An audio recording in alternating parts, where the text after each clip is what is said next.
Live mula sa GMA Network Center, ito ang 24 Oras.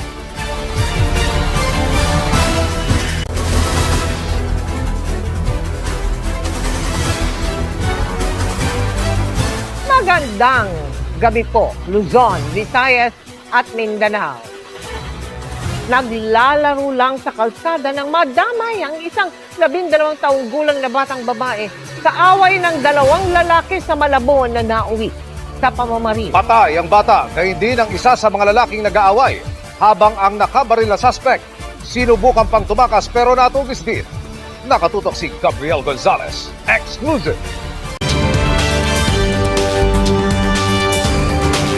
Live mula sa GMA Network Center, ito ang 24 Oras.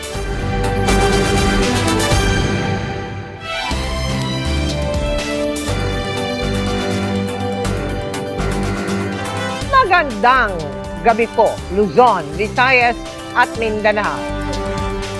Naglalaro lang sa kalsada ng madamay ang isang 12 taong gulang na batang babae sa away ng dalawang lalaki sa Malabon na nauwi sa pamamaril. Patay ang bata kay hindi ng isa sa mga lalaking nag-aaway habang ang nakabaril na suspect sinubukan pang tumakas pero natugis din. Nakatutok si Gabriel Gonzalez. Exclusive! Live mula sa GMA Network Center, ito ang 24 Oras.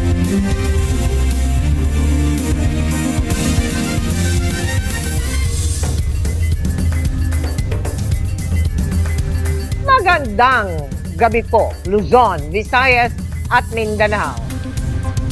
Naglalaro lang sa kalsada ng madamay ang isang 12 taong gulang na batang babae sa away ng dalawang lalaki sa Malabon na nauwi sa pamamaril. Patay ang bata kay hindi ng isa sa mga lalaking nag-aaway habang ang nakabaril na suspect sinubukan pang tumakas pero natugis din.